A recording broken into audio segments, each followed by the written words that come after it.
Semoga yang subscribe diberikan rezeki melimpah dari jalan tak terduga. Dan yang like komen dimudahkan jalannya menuju surga di hari akhir nanti. Nabi Sulaiman alaihi salam adalah manusia terkaya sepanjang sejarah kehidupan manusia di muka bumi. Dalam beberapa kitab suci seperti Al-Quran, Alkitab, dan Injil, Nabi Sulaiman alaihi salam dijelaskan sebagai manusia terkaya yang pernah hidup di muka bumi. Tidak ada satupun manusia yang bisa mengalahkan total kekayaannya hingga hari kiamat tiba nanti. Para arkeolog telah menemukan situs peninggalan sejarah Islam yang mengungkap total kekayaan Nabi Sulaiman alaihi salam. Eres bin Yosef, profesor sekaligus peneliti, ia menyatakan bahwa 3000 tahun yang lalu Nabi Sulaiman alaihi salam diperkirakan memiliki kekayaan senilai 2,2 triliun US dollar.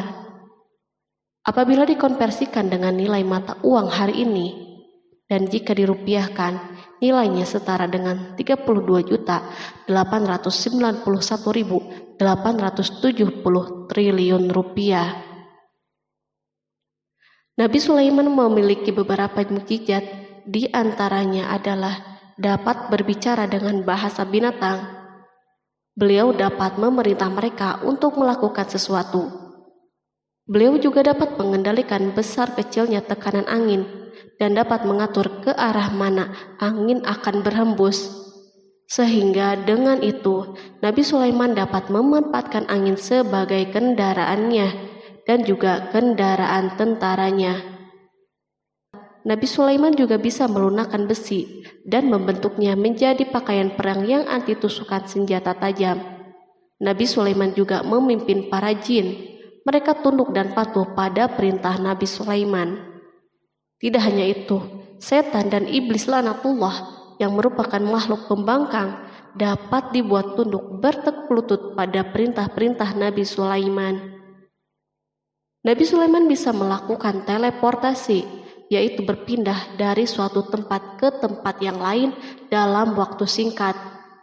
Peristiwa tersebut dibuktikan dengan pemindahan singgasana Ratu Balqis atas perintah Nabi Sulaiman.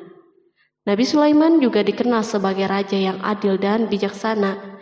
Nabi Sulaiman diberkahi kecerdasan yang luar biasa untuk menyatupadukan segenap kekuatan yang Allah berikan kepadanya.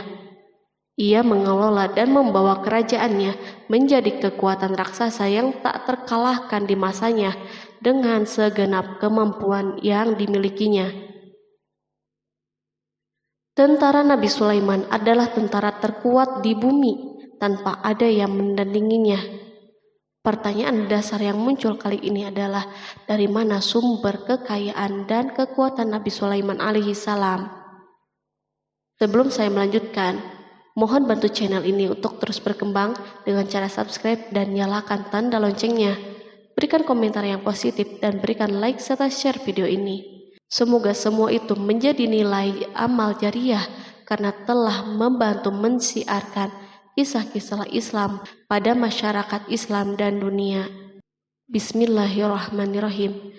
Sungguh kami benar-benar telah menganugerahkan ilmu kepada Daud dan Sulaiman.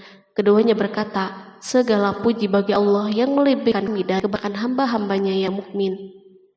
Sulaiman telah mewarisi Daud dan dia berkata, wahai manusia, kami telah diajari untuk memahami bahasa burung dan kami dianugerahi segala sesuatu. Sesungguhnya semua ini benar-benar karunia yang nyata. Quran Surat An-Naml ayat 15-16. Nabi Sulaiman mewarisi Nabi Daud dalam sisi kenabian dan kekuasaan, bukan mewarisi harta, karena para nabi tidak mewariskan harta. Sepeninggalan mereka, harta para nabi menjadi sedekah bagi orang-orang yang ada di sekitar mereka, yaitu orang-orang fakir dan orang-orang yang membutuhkan. Allah telah memilihnya sebagai nabi dari kalangan Bani Israel. Begitu juga Allah telah memberinya kekuasaan kerajaan sehingga ia menjadi pemimpin Bani Israel. Barangkali sesuatu yang paling penting yang diwarisi oleh Nabi Sulaiman dari Nabi Daud adalah tradisi militer. Kemajuan militer yang dahsyat telah berpindah kepada Nabi Sulaiman. Nabi Daud sebenarnya adalah seorang penggembala kambing yang sangat miskin, tapi seiring dengan perjalanan waktu, ia menjadi komandan pasukan yang tiada tanding. Perubahan keadaan ini adalah sebagai bentuk ilham dari Allah Subhanahu wa Ta'ala dan sebagai dukungan darinya.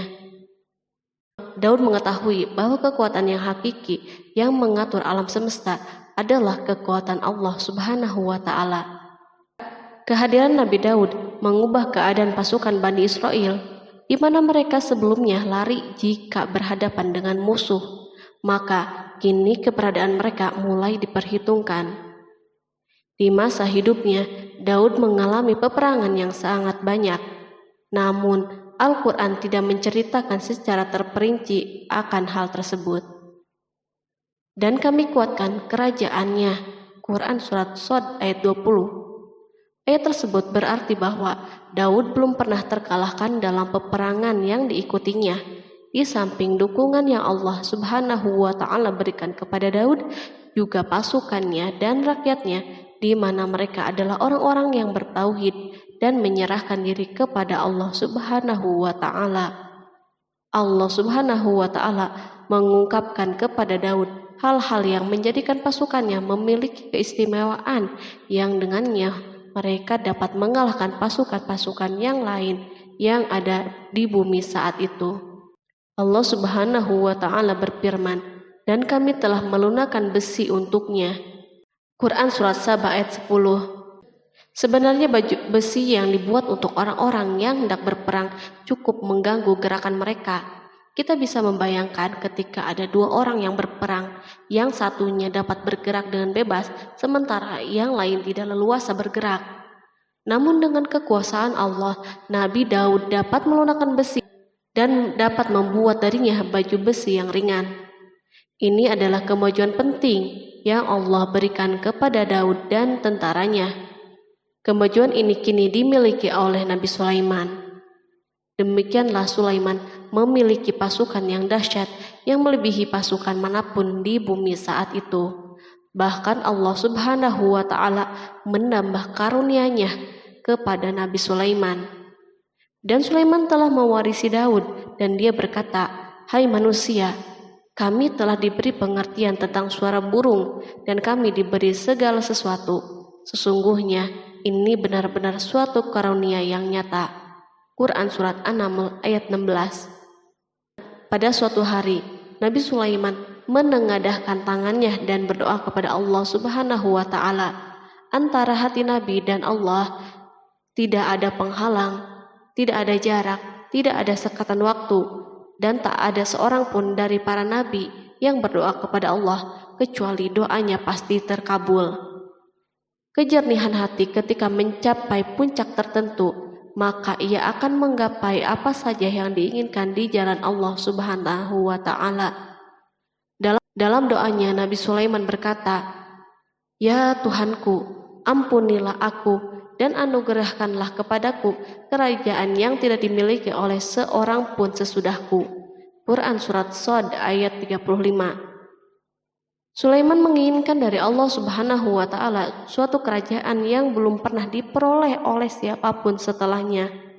Allah Subhanahu wa Ta'ala mengabulkan doa hambanya Nabi Sulaiman dan memberinya kerajaan tersebut. Barangkali orang-orang yang hidup di saat ini bertanya-tanya, mengapa Sulaiman meminta kerajaan ini yang belum pernah dimiliki oleh seorang pun setelahnya.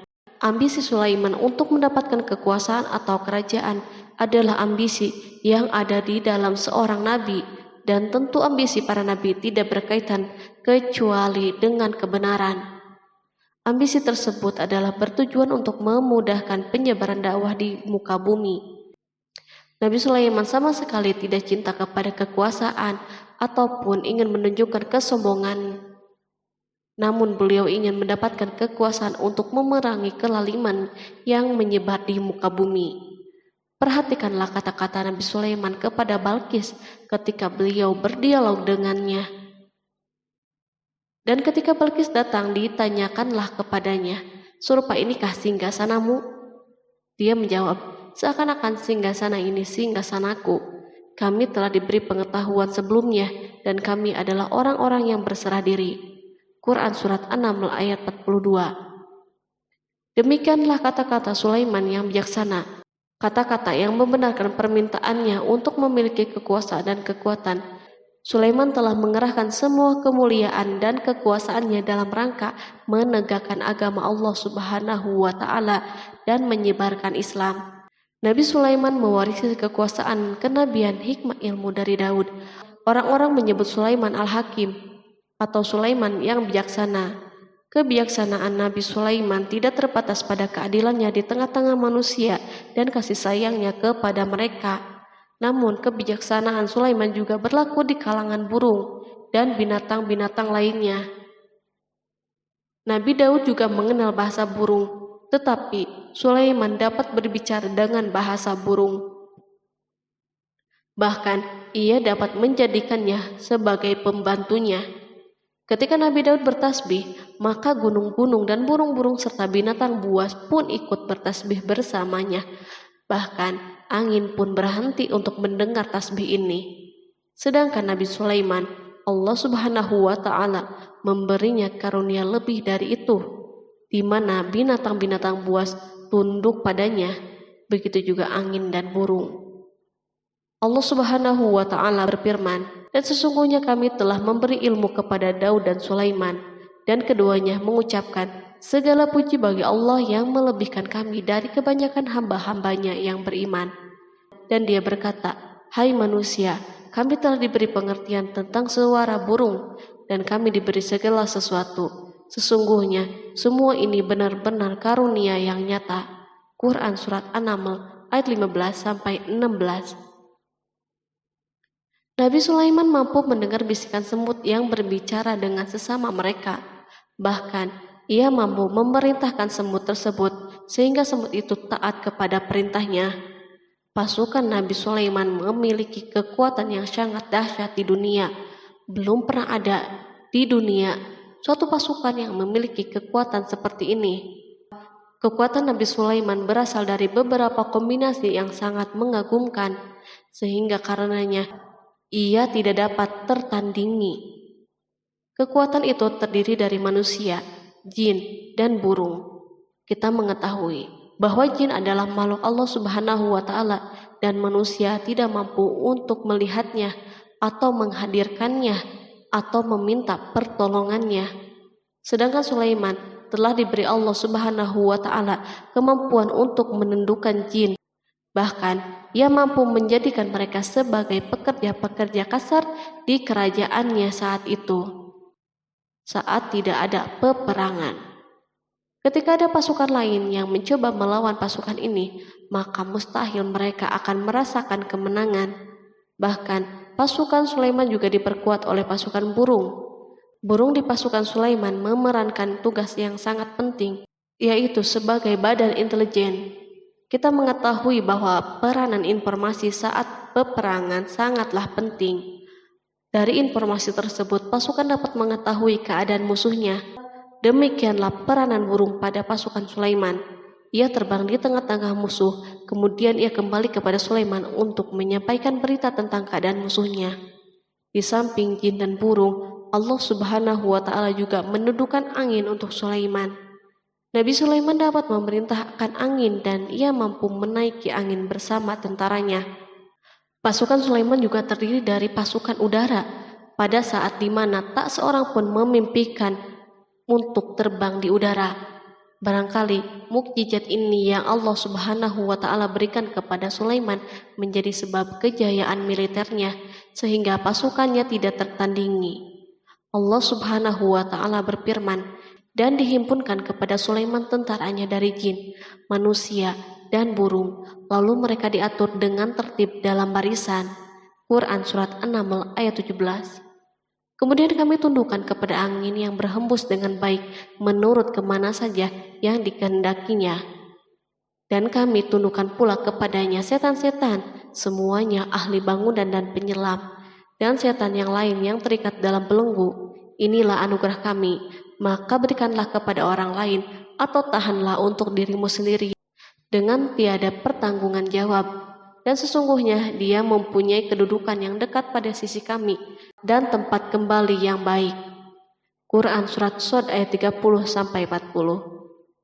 Di samping senjata udara yang Allah Subhanahu wa Ta'ala berikan kepada Sulaiman, Allah Subhanahu wa Ta'ala juga memberikan kemampuan yang tak seorang pun dari para nabi mendapatkannya, yaitu kemampuan untuk memerintah setan.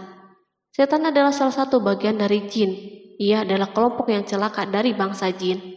Kelompok ini sebenarnya tidak mampu dikuasai oleh manusia.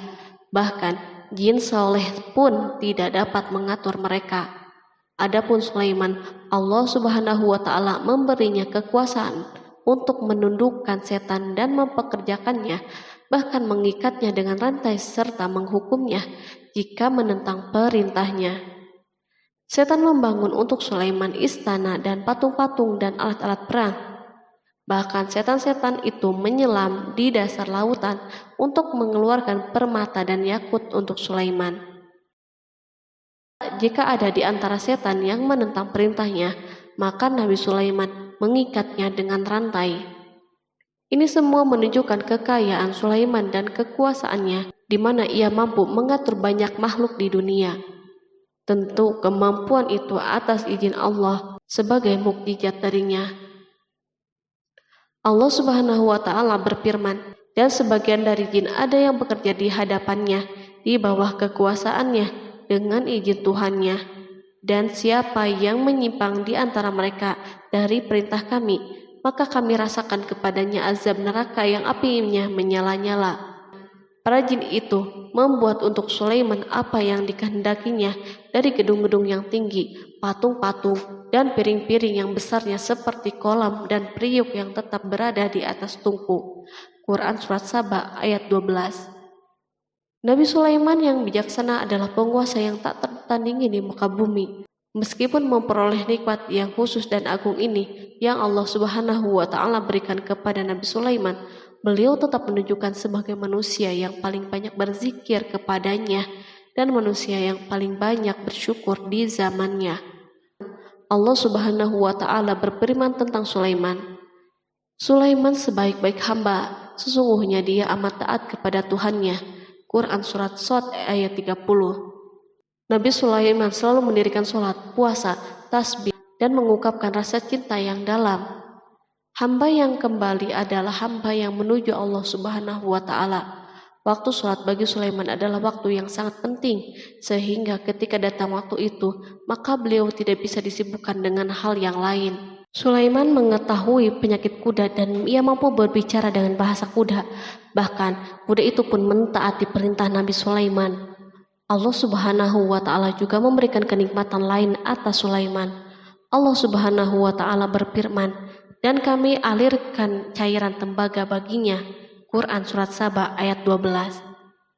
Al-Kihtir adalah tembaga yang dicairkan. Sebagaimana Allah Subhanahu wa Ta'ala memberikan nikmat atas ayahnya Daud di mana ia mampu melunakkan besi, dan Allah Subhanahu wa Ta'ala mengajarinya bagaimana cara mencairkannya, maka Sulaiman pun memanfaatkan tembaga yang cair untuk peperangan dan di saat perdamaian. Pada saat peperangan, beliau mencampur tembaga dengan besi dan membuat darinya perunggu. Mereka menggunakan senjata-senjata perunggu dalam peperangan seperti pedang, baju besi, dan pisau. Senjata-senjata ini adalah senjata yang paling kuat di saat itu. Sedangkan di saat perdamaian, tembaga digunakan untuk membuat bangunan, patung, dan sebagainya. Meskipun Nabi Sulaiman mendapatkan nikmat yang besar dan karunia yang khusus, Allah Subhanahu wa Ta'ala mengujinya dengan suatu ujian yang akan selalu datang pada seorang hamba. Ketika hamba itu mendapatkan kedudukan yang besar, maka ujiannya pun menjadi besar. Allah Subhanahu wa Ta'ala menguji Sulaiman dengan penyakit. Allah Subhanahu wa Ta'ala berfirman, dan sesungguhnya kami telah menguji Sulaiman dan kami jadikan dia tergeletak di atas kursinya sebagai tubuh yang lemah karena sakit. Kemudian ia bertaubat. Ia berkata, Ya Tuhanku, ampunilah aku, anugerahkanlah kerajaan yang tidak dimiliki oleh seorang pun sesudahku. Sesungguhnya Engkaulah yang Maha Pemberi. Kemudian kami tundukkan kepadanya angin yang berhembus dengan baik menurut kemana saja yang ia kehendaki. Dan kami tundukkan pula kepadanya setan-setan, semuanya ahli bangunan dan penyelam. Quran Surat Shod ayat 34-37. Sulaiman diuji dengan penyakit yang sangat keras, di mana Toran saat itu tidak mampu mengatasinya. Sakitnya Sulaiman sangat keras, sehingga para dokter dari kalangan manusia dan jin tidak mampu menghilangkan penyakitnya. Lalu burung-burung menghadirkan rumput-rumput yang dianggapnya sebagai obat, tetapi Sulaiman pun belum juga sembuh. Semakin hari penyakit Sulaiman semakin menjadi-jadi, sehingga ketika Sulaiman duduk di atas kursi, ia duduk bagaikan tubuh tanpa roh, seakan-akan ia mati karena saking kerasnya penyakit yang dideritanya. Sakit yang diderita Sulaiman terus berlanjut untuk beberapa saat.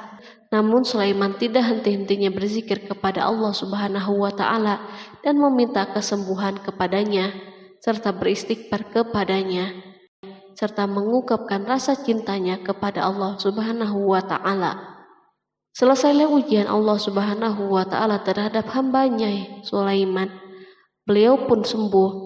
Kini Sulaiman merasakan kembali kesehatannya setelah mengetahui segala kejayaannya dan segala kekuasaannya serta segala kebesarannya tidak lagi mampu menghilangkan penyakit yang dideritanya, kecuali jika Allah Subhanahu wa Ta'ala menghendakinya. Dan sesungguhnya kami telah menguji Sulaiman dan kami jadikan dia tergeletak di atas kursinya sebagai tubuh yang lemah karena sakit.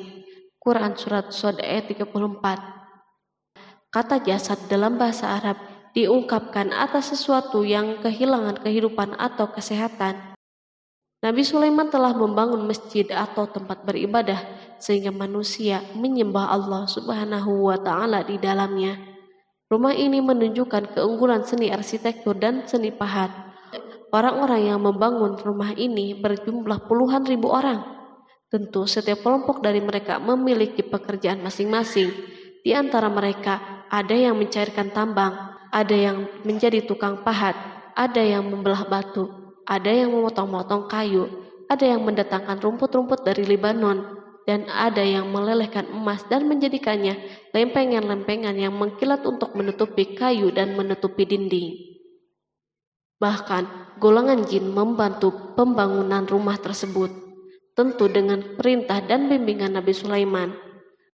Mereka membuat patung-patung yang besar dan membuat bejana yang besar untuk tempat makanan para tentara dan pekerja, yaitu bejana seperti gunung karena saking beratnya dan besarnya. Mereka juga membuat tempat-tempat minum yang besarnya seperti kolam. Sulaiman mengawasi para pekerjanya dan juga mengurusi masyarakatnya, di mana beliau mengenali problem mereka dan berusaha memecahkannya. Beliau juga mengawasi pasukannya dari kalangan binatang dan burung. Beliau mengetahui apakah ada satu dari mereka yang tidak hadir, kemana ia pergi, serta mengapa ia pergi. Nabi Sulaiman bukan hanya mengetahui problem tentaranya dari kalangan manusia dan tentaranya dari kalangan burung, namun ia juga menunjukkan kasih sayangnya terhadap semut, di mana beliau mendengar bisikannya dan tidak suka untuk menginjaknya. Pada suatu hari, ia berjalan di depan tentaranya dan tiba-tiba ia mendengar suara semut yang berkata kepada teman-temannya dari kalangan semut.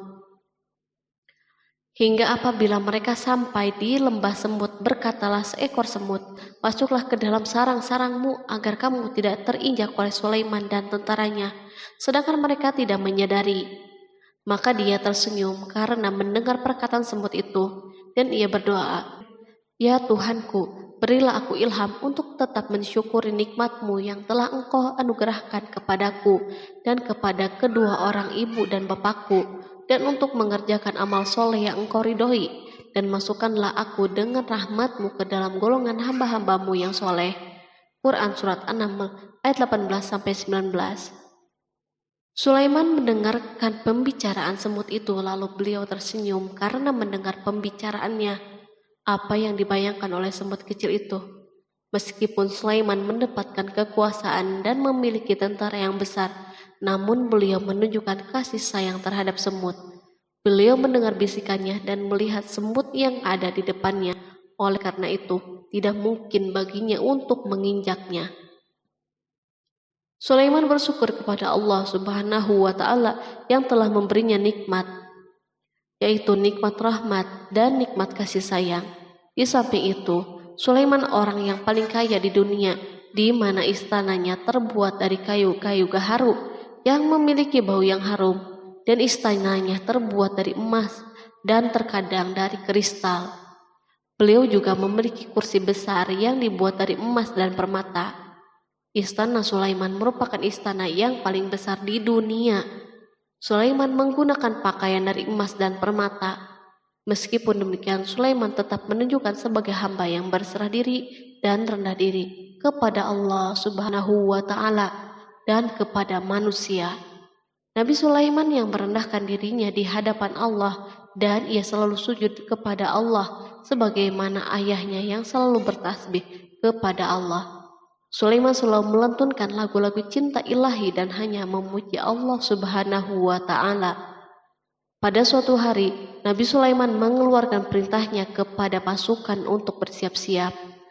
Sulaiman keluar memeriksa pasukannya satu demi satu. Pasukannya diteliti. Kelompok yang pertama adalah kelompok manusia.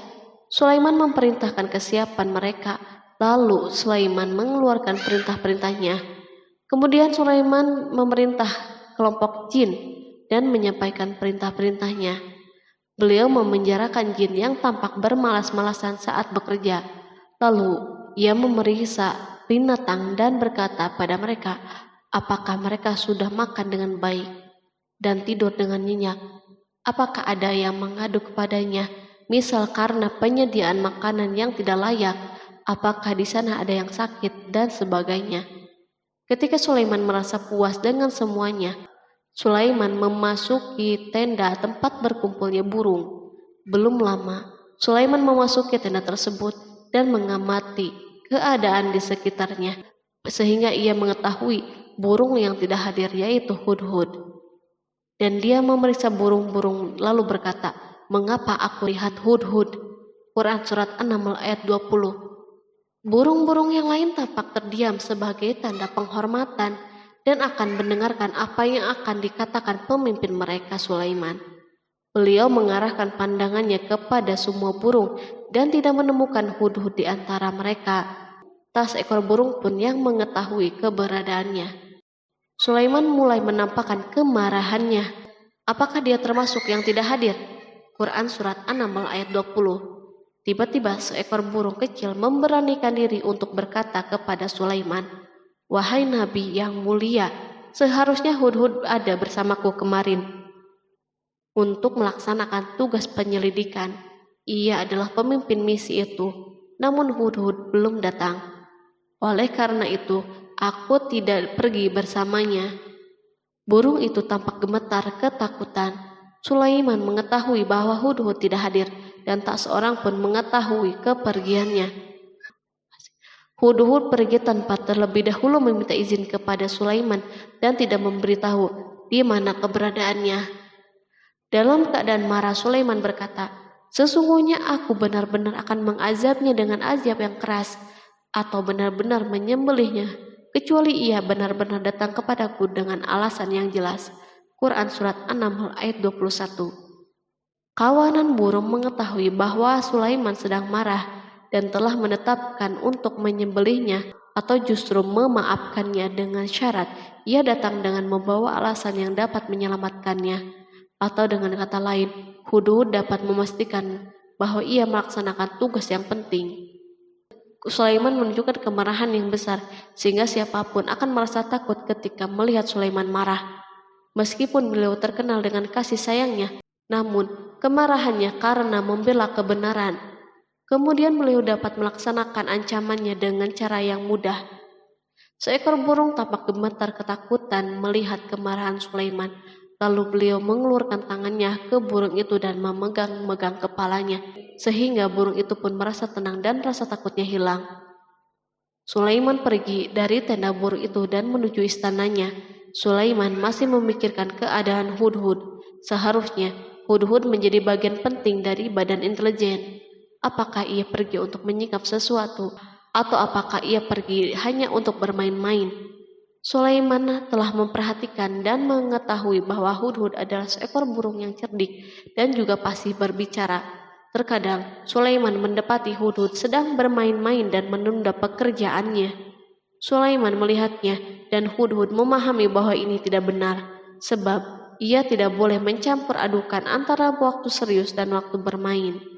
Akhirnya, tidak lama setelah kepergiannya, Hudhud tiba di tenda burung. Burung-burung yang lain berkata kepadanya, "Pergilah engkau ke tempat tuan kita Sulaiman. Jika ia mengetahui bahwa engkau telah sampai, maka jiwamu benar-benar terancam." Hudhud terbang dan menemui Sulaiman.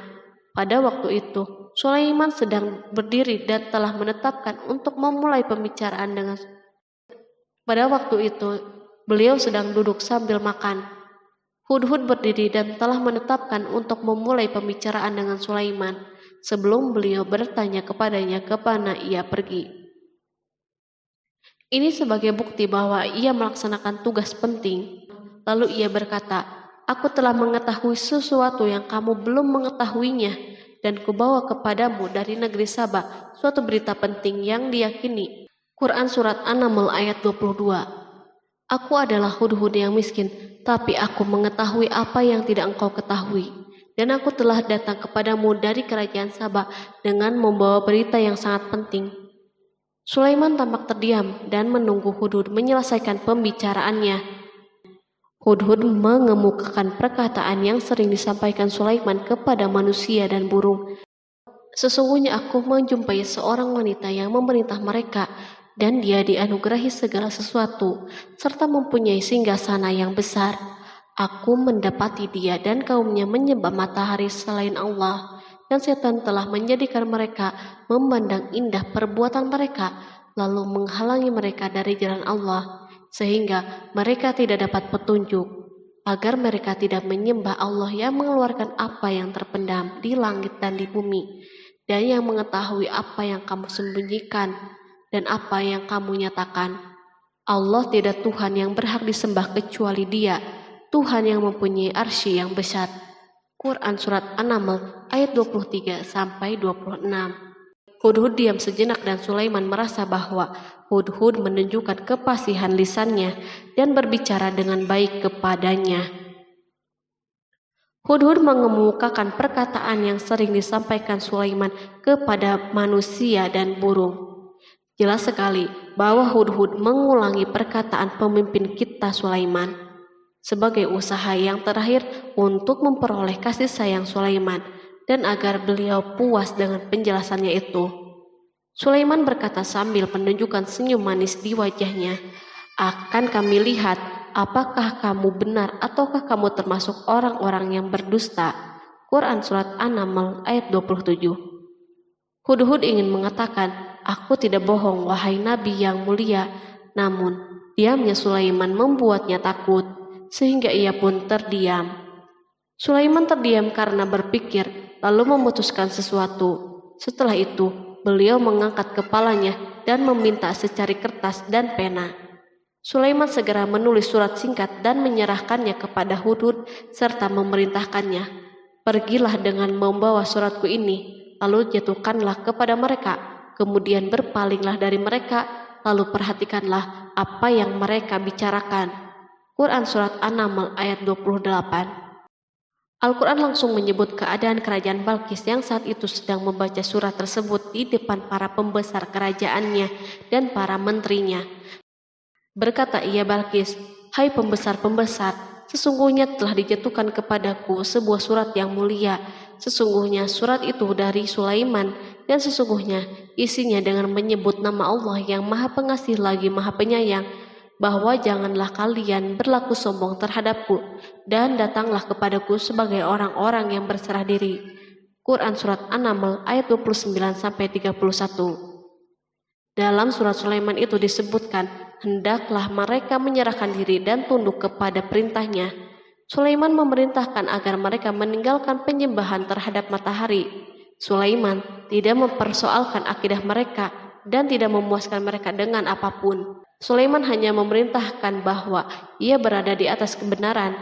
Bukankah ia didukung kekuatan yang berlandaskan keyakinan yang dimilikinya? Sulaiman hanya memerintahkan mereka agar tunduk dan patuh kepadanya. Ratu Saba menyampaikan surat tersebut di tengah-tengah kaumnya. Berkata dia, Balkis, "Hai putra para pembesar, berilah aku pertimbangan dalam urusanku ini. Aku tidak pernah memutuskan sesuatu persoalan sebelum kamu berada di majelisku." Quran Surat An-Naml ayat 32. Sementara itu, reaksi para pembesar istana adalah menentang surat tersebut. Isi surat itu membangkitkan kecongkakan kaum Saba, di mana mereka merasa lebih kuat.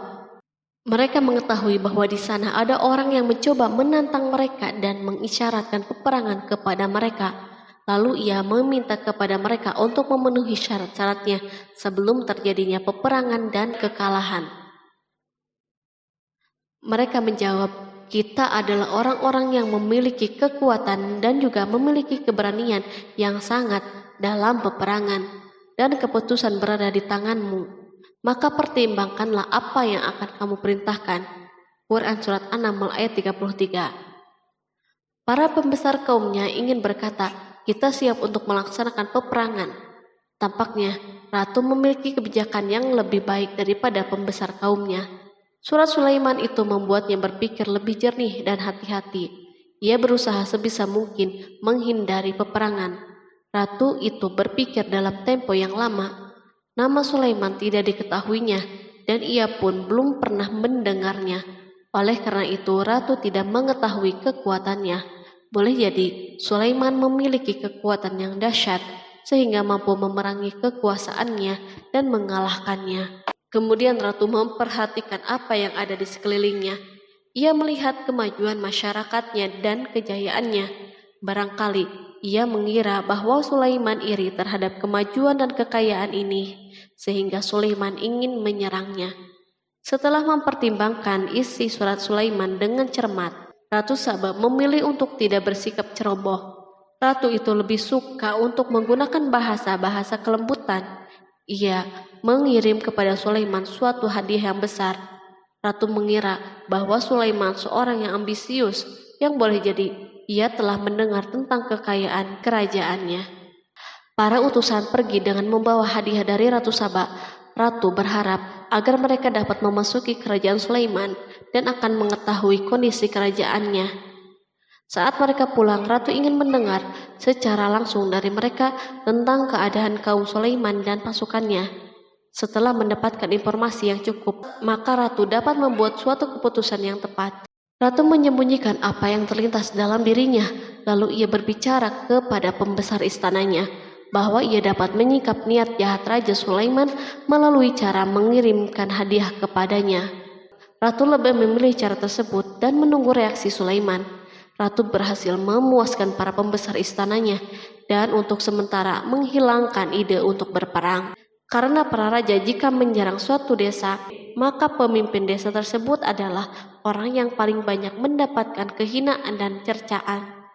Akhirnya para pembesar kaumnya merasa puas dengan pikirannya itu.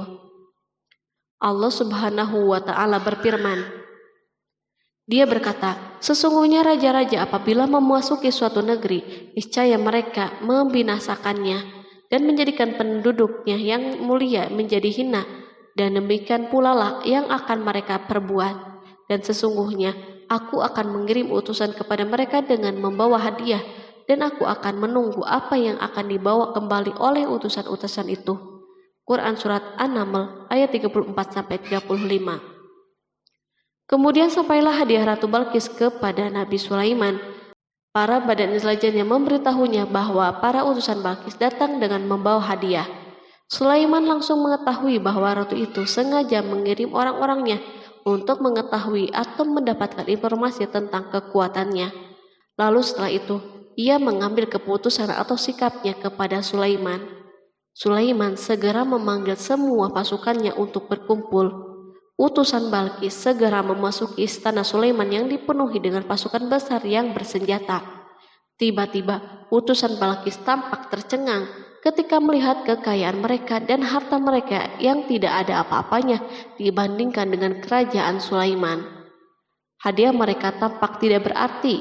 Emas yang mereka bawa tampak tidak berarti saat mereka memasuki istana Sulaiman yang terbuat dari kayu-kayu pohon gaharu yang mengeluarkan bau yang harum serta dihiasi dengan emas. Para utusan Balkis berdiri bersama Sulaiman dan menyaksikan bagaimana Sulaiman mengendalikan pasukannya. Kemudian mereka mulai berpikir tentang kekuatan dan kualitas pasukan Sulaiman.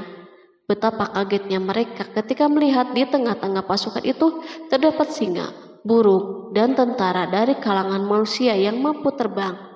Mereka pun sadar bahwa mereka dihadapkan pada pasukan yang tiada taranya. Selesailah demonstrasi pasukan Sulaiman. Kemudian para utusan itu dipersilahkan maju ke tempat hidangan makanan. Para utusan itu sangat terkejut ketika melihat berbagai macam makanan dari penjuru bumi ada di depannya. Dan di antara makanan itu pun terdapat makanan yang biasa ditemukan di negeri mereka. Tetapi mereka melihat bahwa makanan itu memiliki rasa yang istimewa. Selain itu, piring-piring yang ada di depan mereka dan dijadikan tempat makanan terbuat dari emas dan mereka dilayani oleh laki-laki yang berhias dengan emas. Ratu mereka pun tidak mengenakan hiasan itu. Di meja makan terdapat burung, ikan laut, dan berbagai macam daging yang mereka tidak mampu lagi membedakannya. Sulaiman tidak makan bersama mereka, tetapi beliau makan dengan menggunakan piring yang terbuat dari kayu. Beliau memakan roti yang kering yang dicampur dengan minyak. Inilah makanan yang dipilihnya. Sulaiman makan bersama mereka dalam keadaan diam. Mereka merasa bahwa kehadiran Sulaiman menciptakan suatu kewibawaan yang luar biasa. Selesailah jamuan makanan itu. Lalu dengan sangat malu mereka menyerahkan hadiah Ratu Balkis kepada Sulaiman. Hadiah itu berupa emas, yang bagi mereka hadiah itu sangat bernilai. Tetapi di sini hadiah ini tampak kecil di hadapan kekayaan yang sangat mengagumkan. Sulaiman memperhatikan hadiah ratu itu dan berkata, maka tatkala utusan itu sampai kepada Sulaiman, Sulaiman berkata, apakah patut kamu menolong aku dengan harta? Maka apa yang diberikan Allah kepadaku lebih baik daripada apa yang diberikannya kepadamu. Tetapi kamu merasa bangga dengan hadiahmu. Quran Surat An-Naml ayat 36. Raja Sulaiman menyingkap dengan kata-katanya yang singkat itu penolakannya terhadap hadiah mereka. Ia memberitahu utusan itu bahwa ia tidak menerima hadiah tersebut. Ia tidak merasa puas dengan hadiah itu. Yang membuatnya puas hanya, janganlah kalian berlaku sombong terhadapku dan datanglah kepadaku sebagai orang-orang yang berserah diri. Lalu Sulaiman kembali berkata dengan pelan, kembalilah kepada mereka. Sesungguhnya kami akan mendatangi mereka dengan bala tentara yang mereka tidak kuasa melawannya. Dan pasti kami akan mengusir mereka dari negeri itu Saba dengan terhina dan mereka menjadi tawanan-tawanan yang hina. Quran Surat An-Naml ayat 37. Sulaiman meninggalkan para utusan ratu itu setelah terlebih dahulu mengancam mereka. Para utusan itu mengharap agar Sulaiman mau menunggu kunjungan dari Ratu Balkis yang akan membawa misi perdamaian. Akhirnya sampailah para utusan Balkis ke negeri Saba. Mereka segera menuju istana ratu. Mereka memberitahu bahwa negeri mereka ada di ujung tanduk. Mereka menceritakan kepada ratu kekuatan Sulaiman dan tidak mungkin bagi mereka mampu melawannya. Mereka meyakinkan Balkis bahwa ia harus mengunjunginya dan melihat sendiri. Kemudian ratu menyiapkan dirinya untuk pergi menuju kerajaan Sulaiman. Sulaiman duduk di kursi kerajaan di tengah-tengah para pembesarnya dan para menterinya, serta para komandan pasukan. Sulaiman mengetahui bahwa Balkis menuju tempatnya. Balkis dikelilingi rasa takut.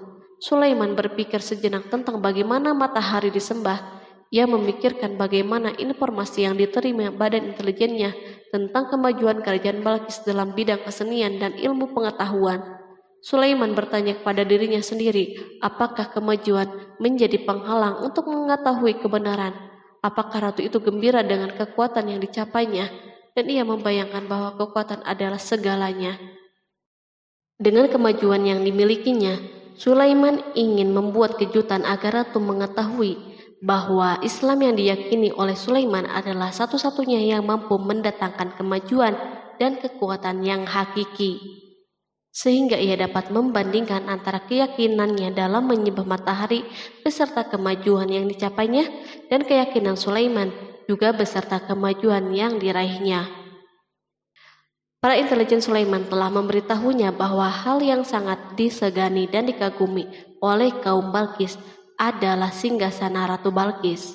Singgasana itu terbuat dari emas dan batu mulia. Singgasana tersebut dijaga oleh para penjaga yang sangat disiplin, di mana mereka tidak pernah lalai sedikit pun. Oleh karena itu, sangat tepat bila Sulaiman menghadirkan singgasananya di sini, di kerajaannya, sehingga ketika ratu tiba, maka ia dapat duduk di atasnya. Sulaiman ingin membuat kejutan kepadanya dan menunjukkan bahwa kemampuannya tersebut yang berlandaskan pada keislamannya. Sulaiman melakukan yang demikian itu dengan harapan agar si ratu tunduk kepadanya. Ide ini terlintas dalam diri Sulaiman, lalu ia mengangkat kepalanya dan menoleh kepada anak buahnya. Berkatalah Sulaiman, "Hai para pembesar, siapakah di antara kamu sekalian yang sanggup membawa singgasananya kepadaku sebelum mereka datang kepadaku sebagai orang-orang yang berserah diri?" Quran Surat An-Naml ayat 38. Perhatikanlah ungkapan pikiran Nabi Sulaiman tersebut. Semua pemikirannya berkisar tentang keislaman para penyembah matahari, tentang bagaimana beliau dapat memberikan petunjuk kepada mereka di jalan Allah. Yang pertama menjawab pertanyaan Sulaiman itu adalah Ifrit dari kalangan jin, yang Allah Subhanahu wa Ta'ala telah menundukkan mereka kepada Sulaiman. Berkatalah Ifrit yang cerdik dari golongan jin, "Aku akan datang kepadamu dengan membawa singgasana itu sebelum kamu berdiri dari tempat dudukmu. Sesungguhnya aku benar-benar kuat untuk membawanya lagi dapat dipercaya." Quran Surat An-Naml ayat 39. Sulaiman berdiri dari tempat duduknya setelah 1 atau 2 jam. Namun jin itu berjanji kepadanya untuk menghadirkan singgasana Balkis sebelum itu. Istana Sulaiman berada di Palestina, sedangkan istana Balkis terletak di Yaman. Jarak antara singgasana tersebut dan singgasana Sulaiman lebih dari ribuan mil. Barangkali pesawat yang cepat sekalipun yang kita kenal hari ini tidak akan mampu membawa dan mendatangkan istana itu dalam waktu 1 jam. Tetapi masalahnya di sini berhubung dengan kekuatan jin yang misterius. Sulaiman tidak mengomentari sedikit pun terhadap apa yang dikatakan oleh Ifrit dari kalangan jin. Tampak ia menunggu tanggapan lain yang mampu menghadirkan singgasana Balkis yang lebih cepat dari itu. Sulaiman menoleh kepada seorang yang di sana yang duduk di atas naungan. Berkatalah seseorang yang mempunyai ilmu dari Alkitab, "Aku akan membawa singgasana itu kepadamu sebelum matamu berkedip."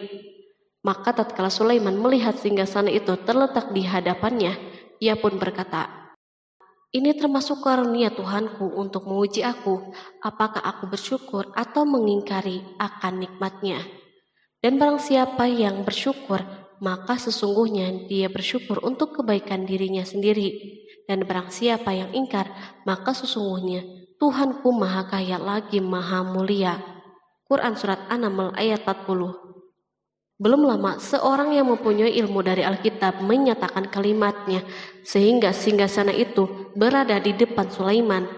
Ia mampu menghadirkan singgasana itu lebih cepat dari kedipan mata, ketika mata itu tertutup dan terbuka. Al-Quranul Karim tidak menyikap kepribadian seorang yang menghadirkan singgasana itu.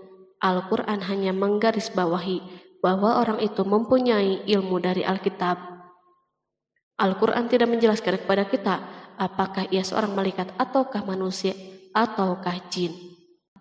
Perhatikanlah tindakan Sulaiman setelah adanya mukjizat ini. Beliau tidak merasa kagum terhadap kemampuannya yang luar biasa. Beliau tidak tercengang dengan kekuatannya.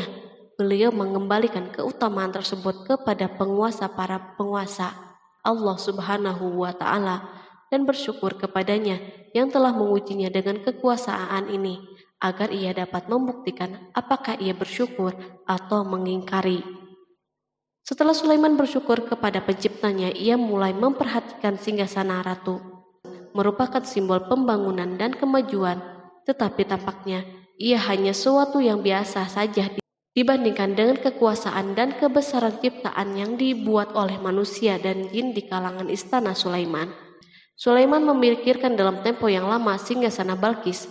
Kemudian beliau memerintahkan agar singgasana itu diperbaiki, sehingga saat Balkis datang, Sulaiman dapat mengujinya apakah Balkis dapat mengenalinya ataukah tidak. Dia berkata, "Ubahlah baginya singgasananya, maka kita akan melihat apakah dia mengenal ataukah termasuk orang-orang yang tidak mengenalnya." Quran Surat An-Naml ayat 41. Sulaiman memerintahkan agar dibangun istana yang akan digunakan untuk menyambut Balkis. Sulaiman memilih tempat di laut dan ia memerintahkan agar dibangun suatu istana di mana sebagian besar terdiri dari air laut. Sulaiman memerintahkan agar lantai-lantai itu terbuat dari kaca yang tebal dan kuat, sehingga orang yang berjalan di atas istana itu akan membayangkan bahwa di bawahnya ada ikan-ikan yang berwarna-warni. Hudhud memberitahu Sulaiman bahwa Balkis telah sampai di dekat kerajaannya. Kemudian Balkis datang. Al-Quran tidak menyebutkan keadaan Sulaiman saat menyambut Balkis, namun Al-Quran justru menunjukkan dua sikap Balkis. Pertama, bagaimana sikap Balkis ketika pertama kali melihat singgasananya yang datang mendahuluinya, padahal ia telah meninggalkan pengawalnya untuk tetap setia menjaga singgasana itu. Kedua, keadaan di depan istana yang penuh dengan permata yang berenang di bawahnya ikan-ikan. Dan ketika Balkis datang, ditanyakanlah kepadanya, "Serupa inikah singgasanamu?" Dia menjawab, "Seakan-akan singgasana ini singgasanaku. Kami telah diberi pengetahuan sebelumnya dan kami adalah orang-orang yang berserah diri." Quran Surat An-Naml ayat 42. Ayat tersebut menggambarkan kondisi dialog antara Sulaiman dan Balkis. Balkis melihat singgasananya dan ia tercengang saat mengetahui bahwa itu adalah singgasananya. Namun ia kemudian mulai ragu karena melihat tidak sepenuhnya itu singgasananya. Jika itu benar-benar singgasananya, lalu bagaimana ia datang mendahuluinya? Dan bila bukan singgasananya, maka bagaimana Sulaiman dapat meniru sepersis dan seteliti ini?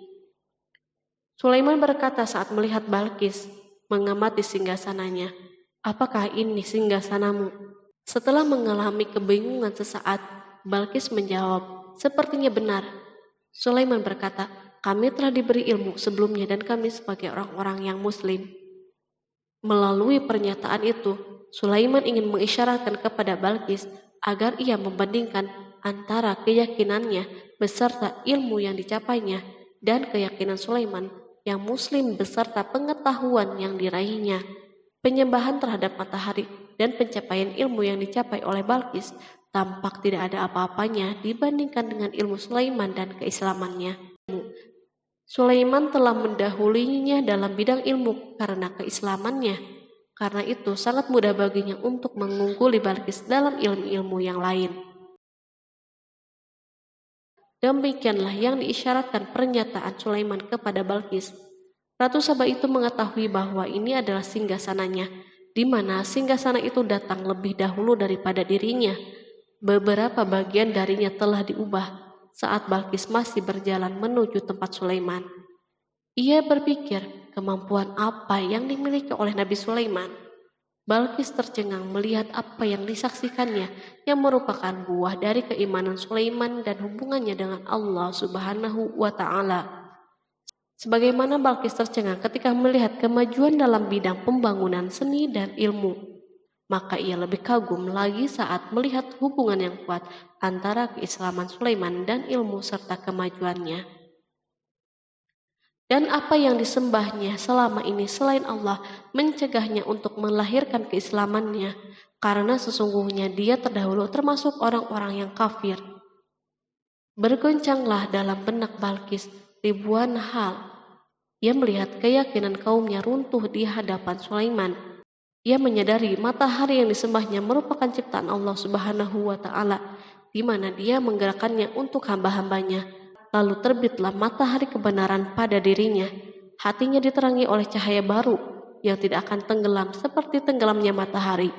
Masa keislamannya hanya menunggu waktu. Balkis memilih waktu yang tepat untuk mengumumkan keislamannya.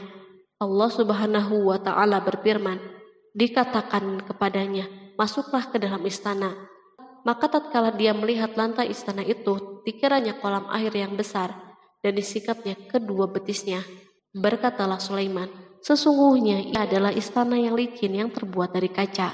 Berkatalah Balqis, "Ya Tuhanku, sesungguhnya aku telah berbuat zalim terhadap diriku, dan aku berserah diri bersama Sulaiman kepada Allah, Tuhan semesta alam."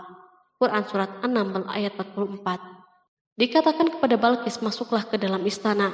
Ketika ia masuk, maka ia tidak menyaksikan adanya kaca, tetapi ia melihat air, sehingga ia mengira akan bersinggungan dengan air laut. Lalu ia menyingkap sedikit bajunya agar bajunya tidak basah. Sulaiman mengingatkannya tanpa melihat agar tidak khawatir terhadap pakaiannya, karena pakaiannya tidak akan basah sebab di sana tidak ada air. Ia sekedar kaca yang halus yang saking halusnya hingga tidak tampak. Pada kesempatan itulah Balqis mengumumkan keislamannya.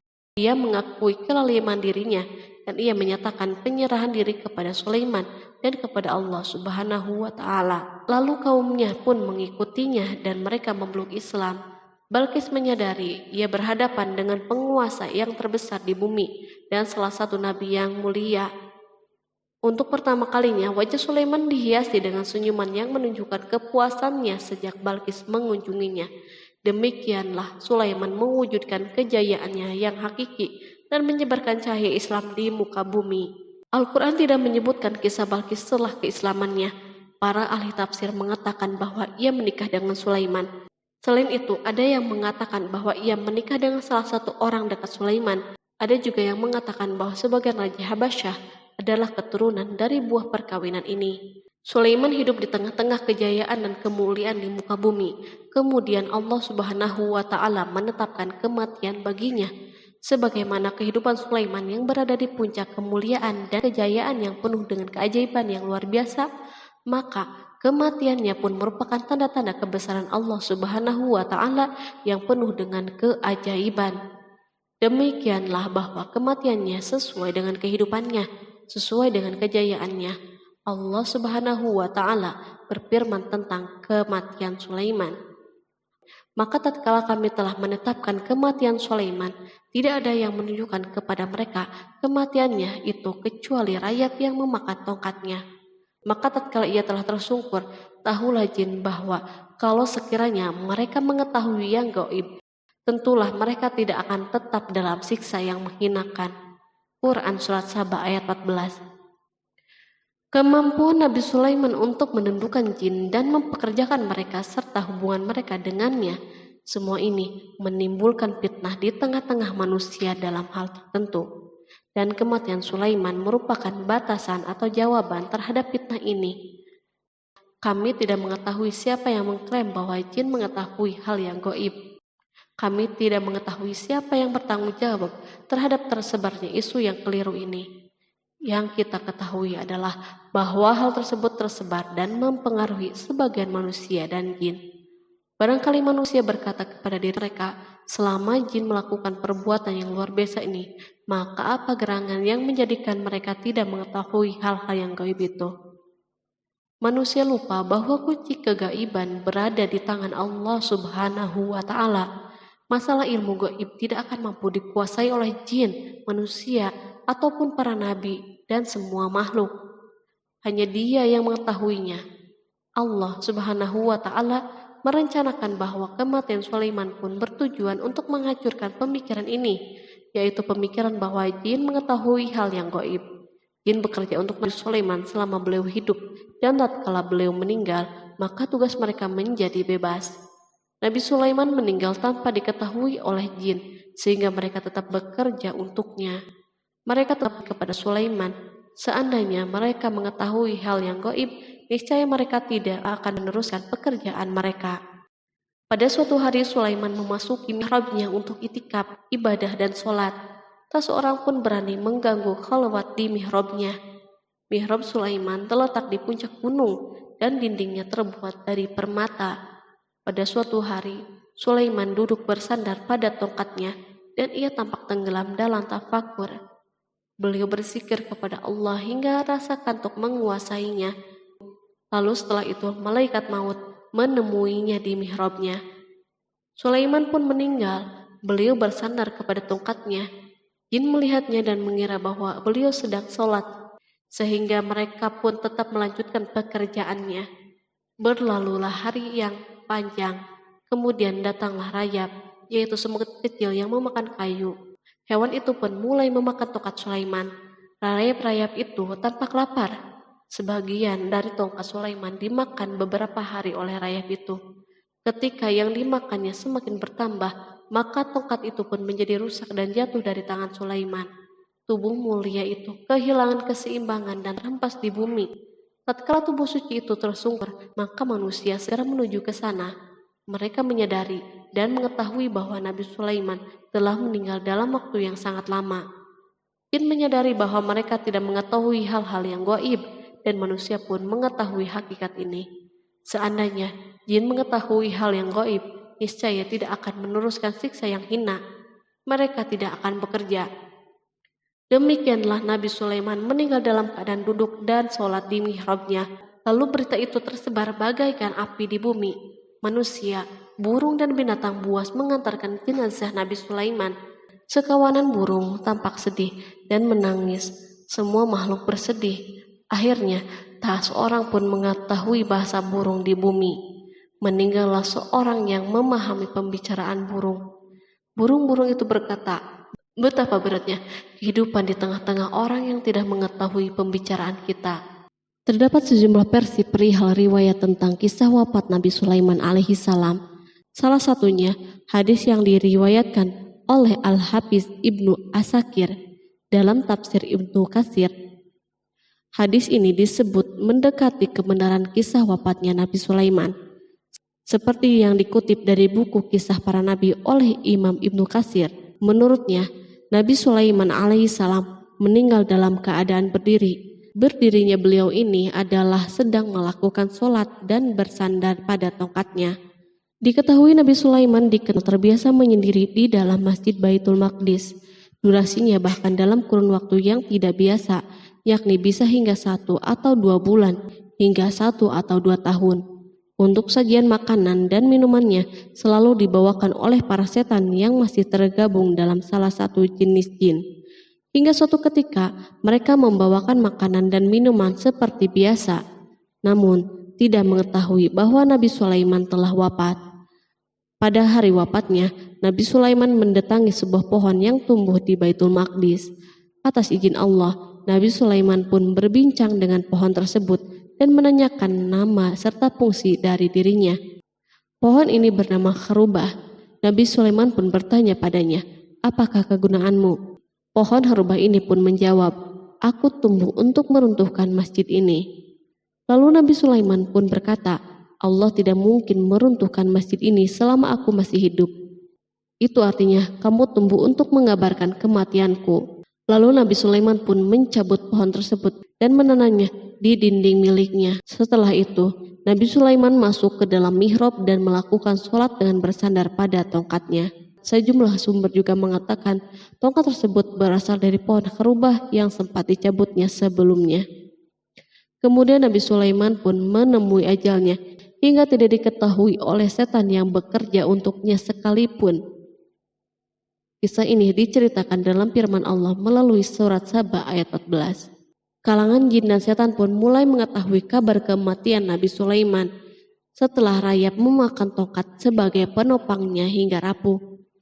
Nabi Sulaiman meninggal berdiri dan bersandar pada tongkatnya. Matanya dalam keadaan terbuka dan fisiknya tidak berubah bentuk. Bahkan tidak ada bau yang muncul dari jenazah tersebut. Ternyata peristiwa wafat ini merupakan jawaban dari doa Nabi Sulaiman alaihissalam sendiri.